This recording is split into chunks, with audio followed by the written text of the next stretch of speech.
el asesinato del abogado José Eduardo Umaña Mendoza.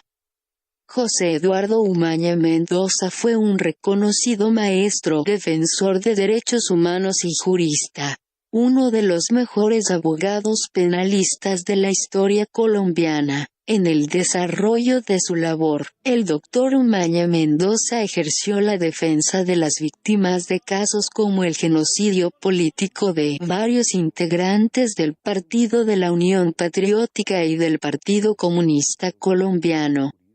Asimismo, actuó como abogado de presos políticos y miembros de grupos de oposición. Dentro de estos procesos cabe destacar los consejos verbales de guerra de la penitenciaría La Picota contra más de un centenar de miembros del movimiento 19 de abril, M19, entre 1979 y 1982.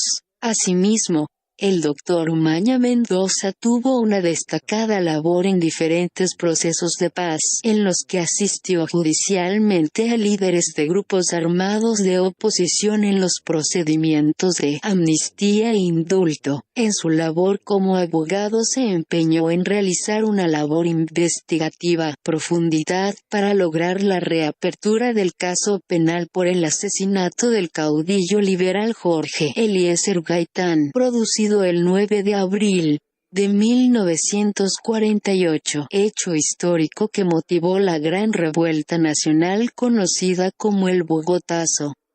Eduardo Umaña Mendoza sostuvo que lo más grave del asesinato de Gaitán no era lo jurídico sino lo político. Más aún sostenía que su asesinato tenía móviles políticos y que los determinadores del crimen pertenecieron al mundo de la política y tenían que ver con partidos tradicionales. Dentro de su labor fue defensor de los sindicatos de Sintrateléfonos, grupo sindical de la empresa de teléfonos de Bogotá, de la Asociación Colombiana de Televisión, ACOT, del Sindicato de Trabajadores de Telecom, empresa de telecomunicaciones de Colombia, hoy privatizada, de Sintraem Cali, Sindicato de las Empresas Públicas de Cali, del Sindicato del Acueducto de Bogotá, y de la Unión Sindical Obrera de Ecopetrol, USO, entre otros. Llevó también el caso de los desaparecidos de la toma del Palacio de Justicia, casos de ejecuciones extrajudiciales dirigidos en contra de líderes políticos,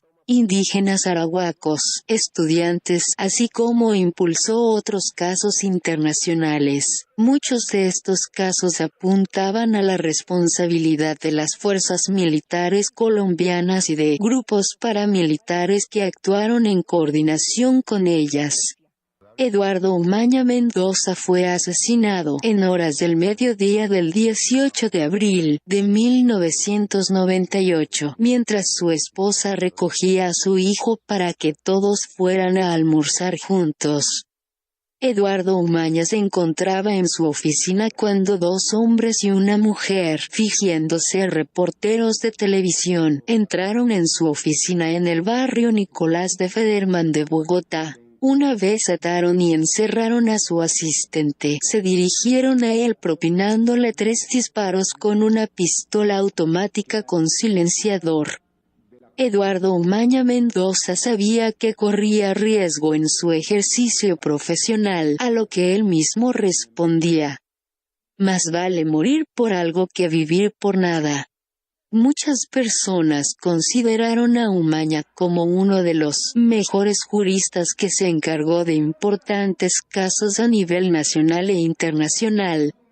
La gente lo estimaba mucho. Esta fue una gran pérdida para Colombia. Eduardo Umaña fue una persona ejemplar para la justicia social. Debido a su muerte se realizó un paro nacional de 24 horas liderado por los sindicatos de la USO y de Sintrateléfonos. Eduardo Umaña Mendoza fue asesinado por su ejercicio profesional de defensa de las víctimas y de valiente denuncia de varios delitos cometidos por agentes del Estado en alianza con el paramilitarismo.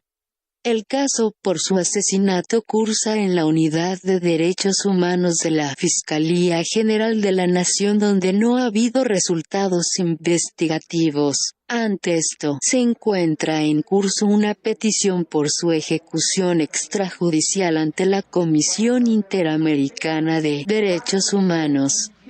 Si usted se encuentra interesado en profundizar en el caso y su evolución, puede hacerlo a través de nuestro vínculo de referencias bibliográficas. Si el tiempo no se puede volver atrás, el futuro sí es para esos trabajadores inocentes. Denle la libertad, apliquen